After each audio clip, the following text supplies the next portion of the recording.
Good morning, everybody. I'm Electra Porzell with the Language of Consciousness Institute, and this is Victoria McMahon, who is also with the Institute. And we have a conversation that we'd like to get your feedback on this morning. As you may know, we work with the language of creation templates. And a focus of those templates is for people to get more aware of who they came here to be.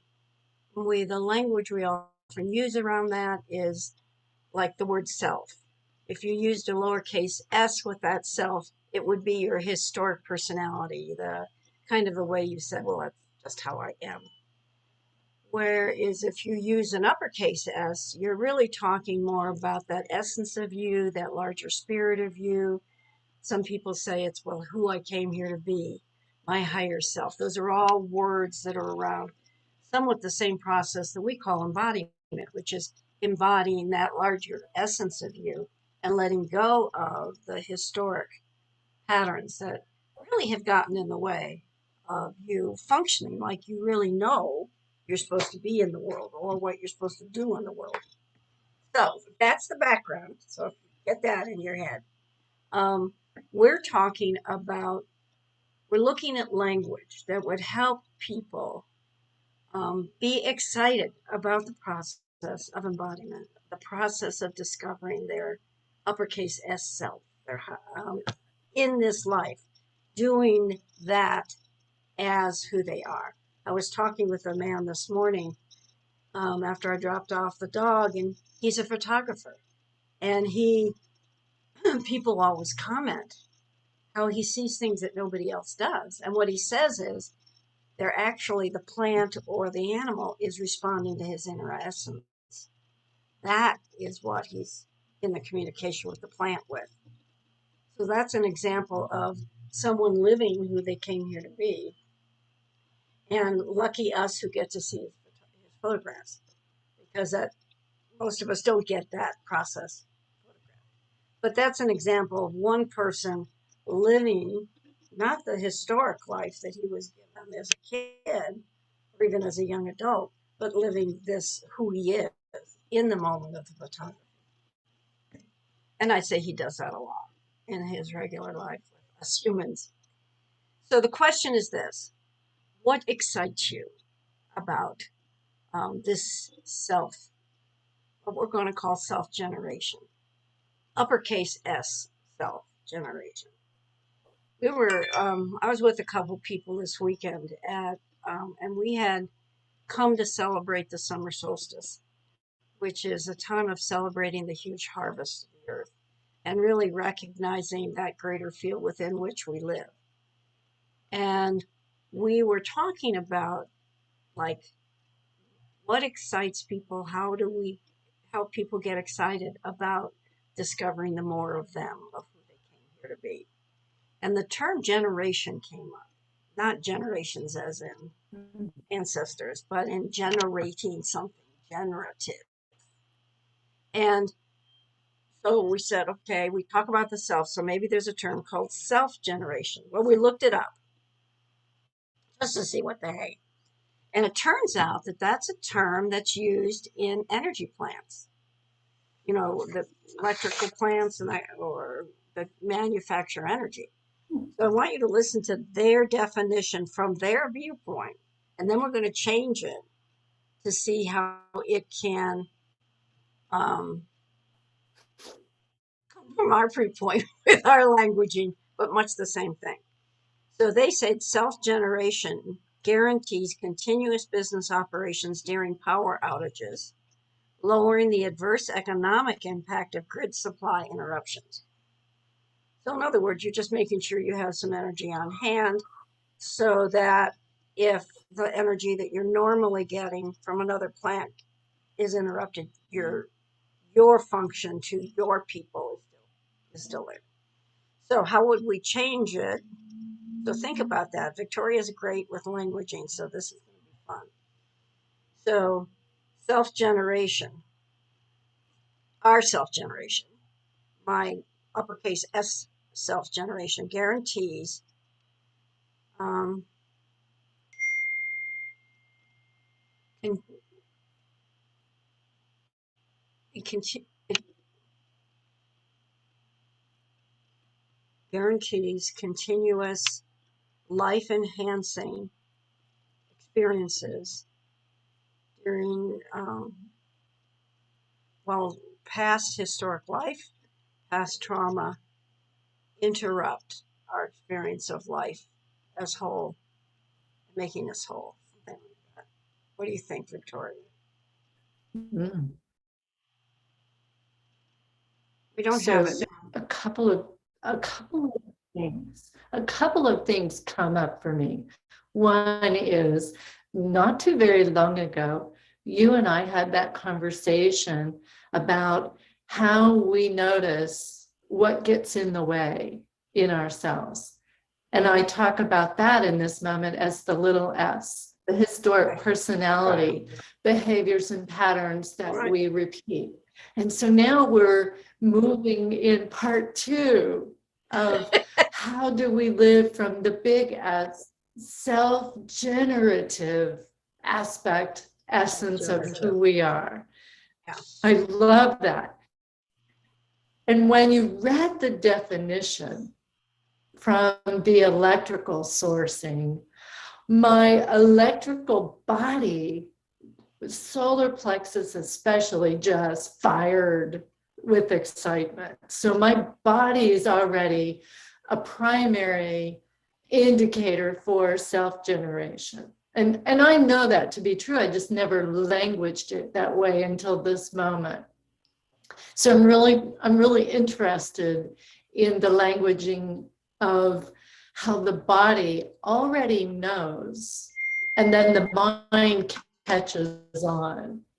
Yeah. And for me, that's very much a comprehension of big S, self-generating. When I am in alignment of feeling and knowing, the body is leading me primarily, and the mind observes that movement, whether it's gardening, planning something that I wish to have in my life that I don't currently have, whatever that generative aspect is.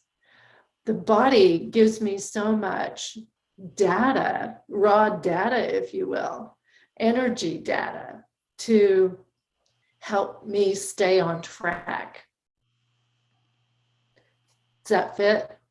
It does. It does. It fits. I think what we're searching for, an audience, please help us put comments in whether you look at this now or you're looking at it, later. The and feel into what she says. Allow your body to start talking to you, because one of the things that we're noticing and the work that we do with what we're experiencing, as well as what a lot of others that we're talking to, is that the body is pushing forward a more active presence with us. So some people were talking about old historic stuff rising out of the body, remembering things from when you were 5 and something happened, experiencing the emotions of trauma, whether it was anxiety or frustration or anger. But it's old stuff, but it's not held in the same way. See, that's the interesting part to me, what the body's doing with that. The body is regenerating its original design. The body says, no longer will I carry in my cellular structure the old crap of your life. We don't need to. Because if you're like the rest of us, we've all figured out how to survive, and we've all figured out, we thought we went through all that, so we settled it, right? I don't have that trauma about this thing that happened to me. It just doesn't influence my life. But guess what? It was always in your cellular structure. It might have been something that you figured out how to handle or actually cleared in one part of your system. But the body has recorded it all. So we're talking about a self-generation or a self-regeneration or a self-generative process in which everybody, every part of the body, mind, body, spirit, get to be cleansed, get to return to the original design. And it's not And saying and what. Electra, Uh-huh. what seems really valuable in this is the question of, not only am I noticing, I'm noticing in others. Is anyone in the audience, are you noticing that what seemed to feel traumatic in the past is neutralized now more and more? And so for me, that awareness that historic patterns and what I used to experience and what used to feel like the flavor of what I call trauma, now when those experiences arise, it's like the body has already neutralized it, and now the mind is opening up. And it feels like there's a conversation of self-generation between the body and the mind. And so then my thinking actions are are are becoming more different. And I think that's like the language idea. The new language of self-generation is when the mind sees the trauma differently and doesn't really have a mental explanation for it. It's just so. How's that, Len? I think we're getting there because you're absolutely, when my experience, when old stuff comes up, it's like it is separate from me. It is, let's say, the shame or the judgment or the anxiety. I can feel it viscerally, but it is no longer me. So when I experienced that kind of thing when I was young, I thought the shame was me. The judgment was integrally in me. The anxiety was integrally, I was it. And Got it. maybe it's like that old, the Irish thing, something is upon me. So you could say, well, this is interesting. Anxiety is upon me. It's reminding me of that time in my life where I felt anxiety, but it doesn't have control over me, but it's still there physiologically. So I think it is a mind, body, spirit deal. So we're really talking about maybe what it is. Okay, maybe it's a vibrational um, loosening. If you bring a higher vibration into a system, what it does is it starts shaking it, right? And so all this stuff Mhm. that has been lodged within different parts of your body and just stored away, and Mhm. that's when you were 5, gets jostled out so that the system can Mhm. make room for the higher vibration. So it flows. Because sometimes when a high vibration comes into your system, you can do a jerk like that because your body goes like, what? Mhm. You have to adjust to a different vibration. So I think you're on, and it's a mind thing, it's a body thing, and it's the spirit of a higher vibration of your higher being that is changing this. Now, one of the key things, and I think this kind of has to be part of the discussion for people, is for them to know that it isn't them, it isn't what they are anymore. It's not like they've regressed back. And they should seek a number of different tools for working with it. Because, like a friend of Victoria and ours, that she's been dealing for 5 weeks with heavy duty um, energy, like anxiety and fear and all this from her childhood in this it's me but it's not me kind of experience, but you still have there. And she's using a Mhm. lot of homeopathics, and she's getting support from different kind of practitioners. So we need to support the body in this. It isn't a matter of this regeneration or this. So we're talking about a regeneration of the cellular structure of the body, a regeneration of, or a generative action of the neural pathways of the brain. That's one of the things that I haven't figured out because we know that um, your neural pathways can be what we call ruts. In other words, um, seeing a red sign always goes to, oh my God, that car is going to hit me. That goes to, so there's what we call a closed loop, right? Now, there's another thing you can do, and how should I forget this, is to write the creation exercise. Because I think the creation exercises help us when we're in, particularly in times like this, um, look, put into language what it is to embody, what it is to be. And that gives all those neural pathways more optional choices because when you write the creation exercises, you're writing a life enhancing, life generating phrases. So you can't say craving a healthy body creates less pain. You have to say craving a healthy body creates leaping like a gazelle with joy. Through the fields. You can say that. Here's an example of something that feels really good to me. So I might write that phrase. Your life enhancing phrase might be different. So that's what we have to come up with, group, because we're looking at an experience we're all going through. We're trying to get you, and we're getting excited, but we're trying to get you excited about the process of embodiment, the process of generating the presence of your larger being, your larger self in you, in this physicality that you carry for this lifetime. And trying to provide enough resources that you are supported. We got your back. You're part of our group. Now I'll have to say, that's another piece that I didn't mention.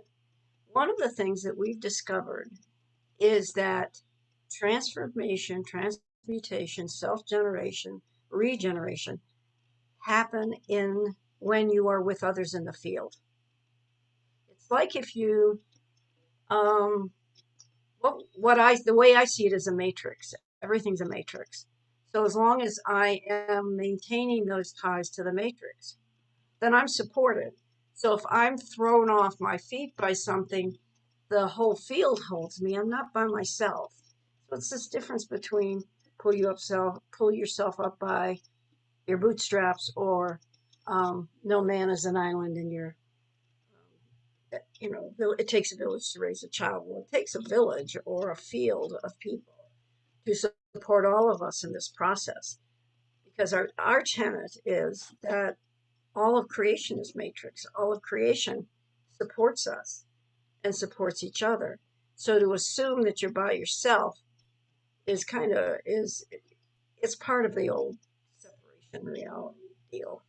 So we've got lots of resources for you. So be part of larger groups so that you have support.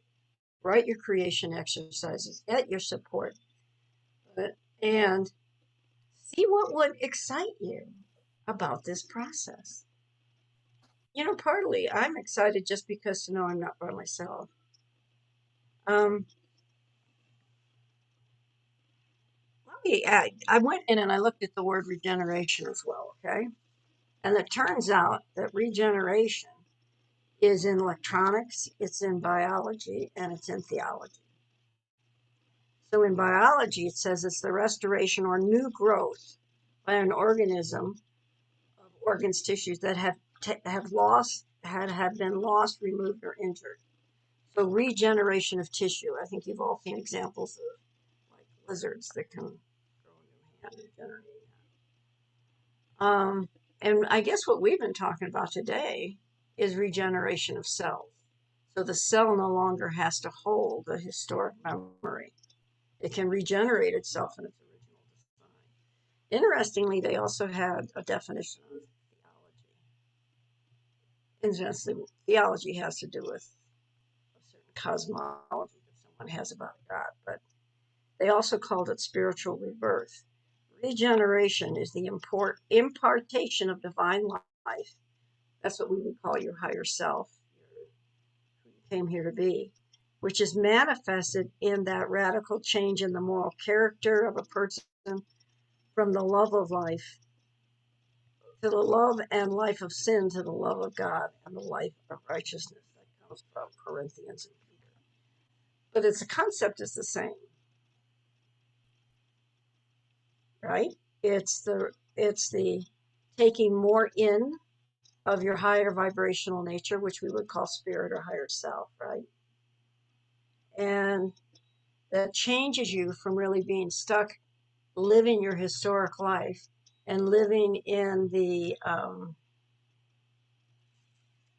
reality of separation to living a life of unity with your own spirit and a reality of unity. What do you think, Victoria? So, Electra, what I'm pondering in the listening is how many of us are curious and interested about this conversation and what that might look like if I knew I was actually moving beyond the trauma, the historic personality way of perceiving myself, and actually embodying in a self-generative essence of me, what that might look like, feel like, how I might operate in my daily life that way. And I think that's worth like a conversation part 3, what that experience may be for you and how you might know that you're actually transforming, transmuting, and in that self-generative capacity that we all innately have because we are human beings. So I'm really interested in what that might look like and what others might say. This is what it would be if I were self-generative. This is what my life might look like. I'd love to get people's take on what that would be for them. And yes, one, I think that we have to have that conversation because unless everybody's saying, hey, this is what I'm experiencing, is this kind of what you guys are talking about? Or I have experienced it and this is kind of how I experienced it. Because I think everybody's obviously got a different background, but it is in the conversation with the others. So Yes. there's 2 opportunities I know of that are coming up for that. One is there's a what we call a template wisdom gathering on the 26th, which is next Sunday. And it's at 8 a.m.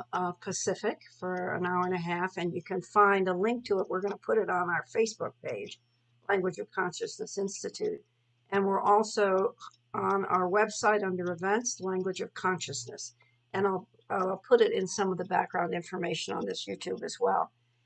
But also, now that's just conversation.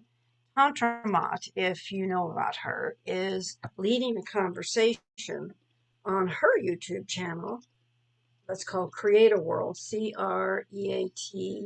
uppercase S, uppercase W, at 8 a.m. Pacific on Friday. So Tantra is a seer and a prophet, and she has headed up the field of Tantra Mott I've been in it for at least 10 years. So if you're interested in listening to more conversation and rolling this over in your head like we're doing, why don't you listen to Tantra? If you'd like to be in conversation with us and just be, even if you go like, I have no idea what you're talking about, but something in me says, this is something I want to pay attention to, then you can come on and you can share or you can just listen. Because one of the powerful things that I've always found is I would often think, oh, what is going on with me? I don't understand it. Then I'd get on a call with this field of Tantra Mott, and somebody would say, hey, this is going on with me. And I'd go like, gotta be kidding. I thought I was singular, and it was my experience, and I was making all sorts of judgments about why this was happening to me. And it turned out it was something that was in an energy that was moving through the field, and people were experiencing it in some of the same ways that I was. And it's a powerful thing just to be a member of a field, to be participative in that. And I think the being held by a field is part of the regeneration process. I think we ask too much of ourselves to think that you're going to do it all by yourself. And also, we don't have what I would call integral measures. Because sometimes we can watch somebody and watch what they go through and go, oh, okay, now I see what's going on. I see the end result. I see that it's handleable. And then I can go forth and kind of face my own stuff, or be able to say in truth that the way the Irish say it, well, anxiety is just upon me. It's not me. It's not me. It's just upon me. It happens to be rising out of me at the moment. But being with others. And Electra,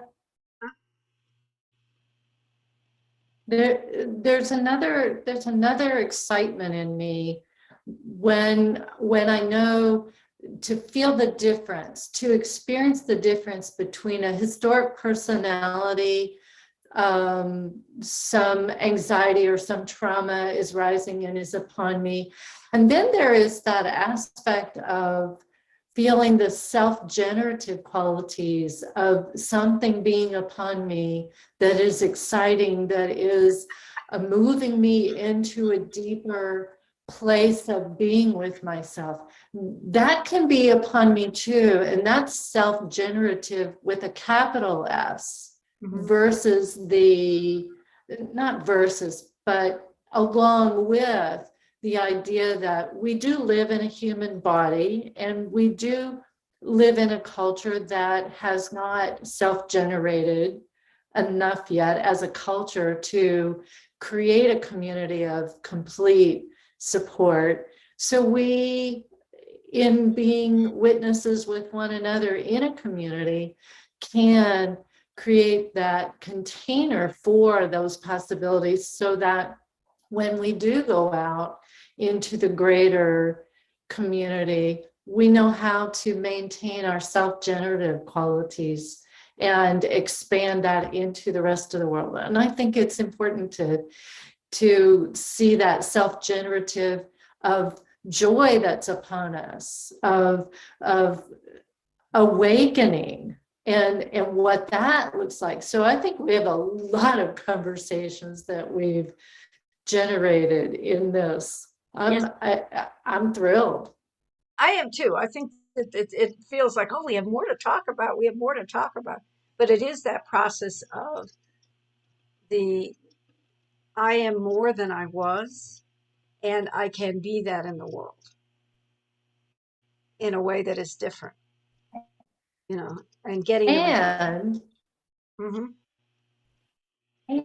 and remembering that the creation templates themselves serve both ideas, both to move us from the historic personality when we feel caught up in it, and to move us into the self-generative, creative of joy and of the more of our own being as a fully self-generative embodied person. The templates do both. And that's, for me, the deep, powerful reason that I love doing them, so that I get to that greater access of myself. And that's what Sunday's Template Wisdom Gathering is.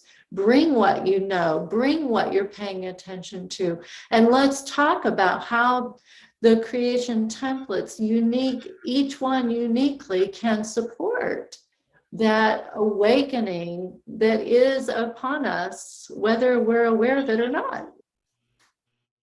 Wow, that's fantastic. I think that's a good end to this conversation for the moment. We hope we can continue the conversation with you in person on Zoom. That's an odd statement, but seeing your face and hearing your voice too. So take good care, and we look forward to seeing you on the 26th. But